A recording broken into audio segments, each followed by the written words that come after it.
अरे रोहित, सुना तो कोई बंगालन से शादी कर रहा है। हाँ यार, क्यों? क्यों मतलब बंगाली लोग मछली बहुत खाते हैं यार। तो क्या हुआ, जिसे जो खाना है वो खाए।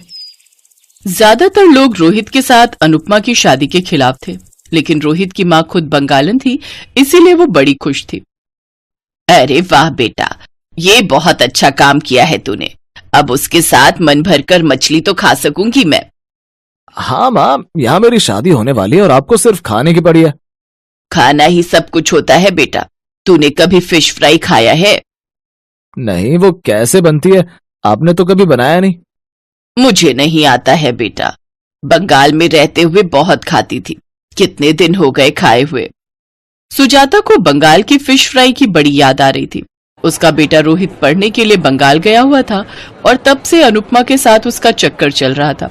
पढ़ाई के बाद रोहित दिल्ली लौट आया और यहाँ उसकी नौकरी लग गई, लेकिन अनुपमा से दूर वो नहीं रह पा रहा था, इसीलिए दोनों ने शादी करने का फैसला किया। इसीलिए रोहित ने और देर नहीं की, उसने अनुपमा से शादी कर ली और उसे भी दिल्ली लेकर आ गया। सुजाता तो बड़ी खुश हुई। तुम्हें देखकर घर की याद आ रही है। खाना बनाना तो आता है ना तुम्हें? हाँ हाँ माँ जी, सब कुछ बना लेती हूँ। आपको क्या खाना है बोलिए। हाँ माँ, बोलो ना, उस दिन जो बोल रही थी। हाँ बहू, फिश फ्राई बना लेती हो? अरे इतनी सी बात, मैं तो फिश फ्राई बनाने में माहिर हूँ। अनुपमा ने फटाफट 3 फिश फ्राई बना लिया और सभी बैठकर खाने लगे। सुजाता तो खाते ही खुश हो गई। अरे वाह, लास्ट कोलकाता में खाई थी ऐसी फिश फ्राई। तू तो सच में फिश फ्राई बनाने में माहिर है बहू। हाँ अनुपमा, बढ़िया बनी है। इसे तो मैं चावल के साथ खाऊंगा। उसके बाद से अनुपमा हर 2 दिन में एक बार फिश फ्राई बनाने लगी और रोहित काम पर जाने लगा। लेकिन एक दिन रोहित परेशान होकर घर लौटा। क्या बात है, तुम इतना परेशान क्यों लग रहे हो? ऑफिस में ले ऑफ होगा, ऐसे सुनने में आ रहा है। Lay off? ये क्या होता है? मतलब लोगों को काम से निकाल देंगे, बजट कट करेंगे। अरे ऐसे कैसे काम से निकाल देंगे? ऐसा ही होता अनुपमा, तुम नहीं समझोगी। अच्छा ठीक है, तो फिर आप नई नौकरी ढूंढ लेना। इस मार्केट में नई नौकरी कहाँ मिलेगी, सभी कंपनी ले ऑफ कर रही है। ये सुनकर सुजाता भी डर गई। बेटा तेरे पापा तो अब नहीं है इस दुनिया में, कमाने वाला तू अकेला ही है इस घर में। तेरी नौकरी चली गई तो हमारा क्या होगा? पैसे कहाँ से आएंगे? मुझे तो सोचकर ही घबराहट हो रही है। घबराओ मत माँ, अभी तक नौकरी गई नहीं है, जा सकती है। मैं तो पूरी कोशिश करूंगा नौकरी बचाने की। लेकिन रोहित की कोशिश नाकामयाब रही। अगले ही दिन उसे नौकरी से निकाला गया। वो दोपहर को घर लौट आया। मेरी नौकरी चली गई है, जिसका डर था वही हुआ, अब क्या होगा? उस दिन घर में खाना नहीं बना, सभी का चेहरा उतरा हुआ था, खाने का मन नहीं था। 3-4 दिन बीत गए। रोहित ने सभी कंपनी में इंटरव्यू दे दिया, लेकिन कहीं भी उसकी नौकरी नहीं लगी। हम तो बर्बाद हो गए बहू। बड़ी मुश्किल से बेटे को पढ़ाया था, उनके जाने के बाद बहुत मुश्किल से घर चलाती थी। रोहित को जब नौकरी मिली तब सोचा कि अब घर की हालत सुधर जाएगी, लेकिन वो भी नसीब में नहीं था। ये क्या हो गया? आप चिंता मत कीजिए माँ, कुछ न कुछ तो इंतजाम हो ही जाएगा। क्या होगा अनुपमा? नौकरी के अलावा मैं और क्या करूंगा? मुझे तो और कुछ नहीं आता। देखिए, चिंता करने से कुछ नहीं होगा। पहले तो आप लोग मूड ठीक कीजिए। मूड अच्छा रहता है तो कुछ ना कुछ उपाय निकल ही जाता है। रुक जाइए, मैं आप लोगों के लिए फिश फ्राई बनाती हूँ। फिश फ्राई खाकर मूड एकदम मस्त हो जाएगा। अनुपमा ने फिश फ्राई और साथ में पीले रंग का एक चावल बनाया। ये पीले रंग का चावल कैसे बनाया? इसका नाम क्या है? इसे बसंती पुलाव कहते हैं, आप खाकर तो देखिए। रोहित ने फिश फ्राई के साथ बसंती पुलाव खाया और उसके होश उड़ गए। अरे इन दोनों का कॉम्बिनेशन तो मस्त बैठ रहा है। मीठे मीठे पीले बसंती पुलाव के साथ क्रिस्पी फिश फ्राई, इन दोनों का कॉम्बिनेशन तो 200 रुपए प्रति प्लेट बिकेगा। अरे ये तो मैंने सोचा भी नहीं।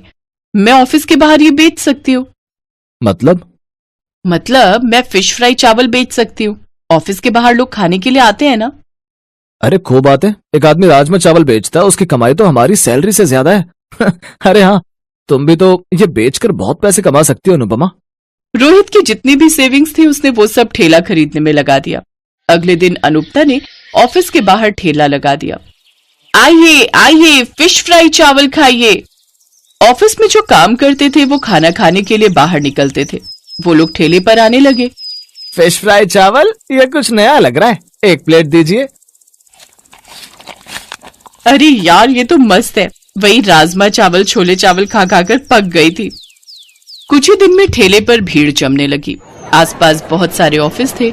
धीरे धीरे वहां से भी लोग फिश फ्राई चावल खाने के लिए ठेले पर आने लगे और अनुपमा महीने के लाखों रुपए कमाने लगी।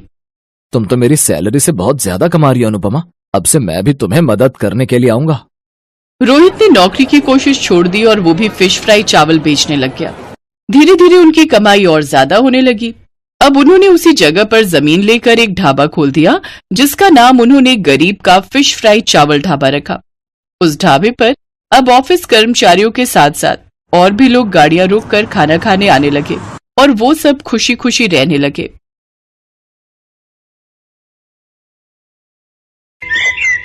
नानकपुर गांव में आरती नाम की औरत रहती थी। वो गांव में लोगों के शादी ब्याह में जाकर खाना बनाया करती थी। आरती की एक 13 साल की बेटी शालू थी। आरती अपनी बेटी को पढ़ा लिखा कर कुछ बड़ा बनते देखना चाहती थी, इसलिए वो दिन रात मेहनत किया करती थी। एक रोज, आ गई माँ तुम? हाँ शालू, लेकिन आजकल शादियां नहीं है तो कहीं भी कोई काम ही नहीं मिला। कोई बात नहीं माँ, आप हाँफ रही हो, पहले बैठ जाओ और थोड़ा आराम कर लो। सुबह की निकली हुई हो, अब थक गई होंगी, मैं आपके लिए पानी लेकर आती हूँ। पानी पिलाने के बाद शालू रसोई में जाती है और खाने की प्लेट लेकर बाहर आती है।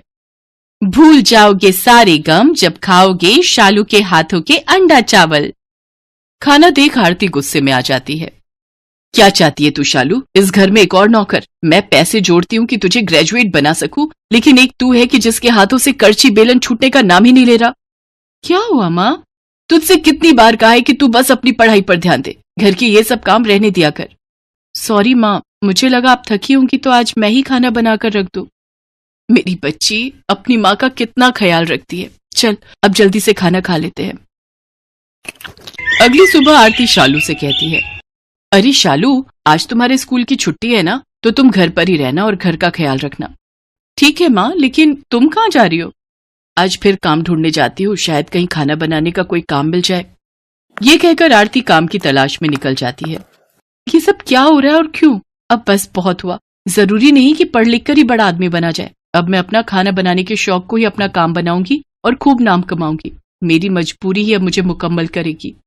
शाम को जब आरती फिर खाली हाथ घर आती है तो शालू अपनी माँ से कहती है, माँ, आपने जो मेरी शादी के लिए थोड़े पैसे जोड़कर रखे हैं, क्यों ना हम उन पैसों से एक ढाबा शुरू करें? आप भी कब तक क्यों लोगों के घरों में जाकर खाना बनाने का काम करती रहेंगी? जो मेहनत हम दूसरों के लिए करते हैं वो मेहनत हम क्यों ना खुद के लिए करें? हम दोनों मिलकर उसको एक मुकाम तक लेकर जाएंगे। एक छोटी सी दुकान को बड़े से होटल में बदलना है मुझे। ना बाबा ना, लोग क्या कहेंगे कि बेटी के पैसों को खाकर ढाबा खोला इसने। मैं तो कहीं मुंह दिखाने लायक नहीं रहूंगी, और गांव में तो वैसे भी 2 ढाबे वाले हैं ही, फिर लोग अपने ढाबे पर ही क्यों आएंगे?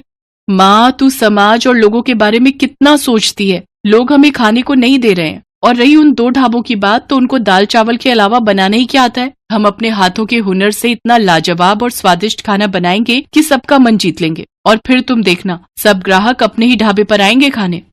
हाँ हाँ ठीक है, पर तू साथ में अपनी पढ़ाई पर भी ध्यान देना। आरती शालू की शादी के लिए जमा रुपयों से एक ढाबा खरीद लेती है। शालू बेटा, हम लोगों ने अपनी जमा पूंजी लगाकर ये ढाबा खरीद तो लिया, पर अब हम इसमें ऐसा क्या बनाकर बेचेंगे कि हमारे ग्राहक बन जाए? माँ, अंडा चावल, और क्या? प्रोटीन से भरा अंडा चावल सबको गर्म रखेगा और साथ में रायता और गुलाब जामुन बिल्कुल मुफ्त। शालू और आरती सब ग्राहकों को अंडा चावल के साथ पीने के लिए बूंदी रायता और मीठे में गुलाब जामुन परोसती हैं। सबको उनके हाथ का खाना बहुत पसंद आता है, और वो भी इतने कम दाम में। सचमुच शालू बेटा, तेरे हाथों में तो साक्षात माँ अन्नपूर्णा का वास है। भाई वाह, क्या स्वाद है तेरे हाथों में, वाह। हाँ आरती बहन, तू तो बड़ी ही भाग्यशाली है जो इतनी होनहार बेटी तुझे मिली है। धीरे धीरे गांव भर में उनका ढाबा बहुत मशहूर हो जाता है और उनके यहाँ ग्राहकों की भीड़ लगनी शुरू हो जाती है। शालू और आरती की दुकान अब काफी अच्छे से चलने लग जाती है, जिससे दूसरे ढाबे वाले उससे जलने लगते हैं। उसकी सफलता देख बगल के ढाबे वाला मंगत राम कहता है, इन माँ बेटी ने मिलकर हमारे काम की वाट लगा रखी है। लगता है इन दोनों को मजा चखाना ही पड़ेगा। अगले दिन मंगत राम ने अपने 2 गुंडों जग्गू और कालू को शालू के ढाबे पर भेज दिया, जहां पहुंचकर वो दोनों शालू की माँ आरती से बदतमीजी करने लगते हैं और कहते हैं, अरे सुनो छमिया, अगर तूने जल्द से जल्द इस ढाबे को बंद नहीं किया ना तो इसका अंजाम बहुत बुरा होगा बे। ये सब क्या बेकार की हरकत है?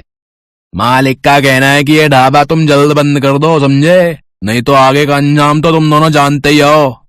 अपनी ये धमकी किसी और को जाकर देना, वरना एक ऐसा थप्पड़ पड़ेगा ना जग्गू। और कालू कौन है ये कोई पहचान भी नहीं पाएगा। रुको, अभी पुलिस को फोन लगाकर तुम दोनों की हेकड़ी निकालती हूँ।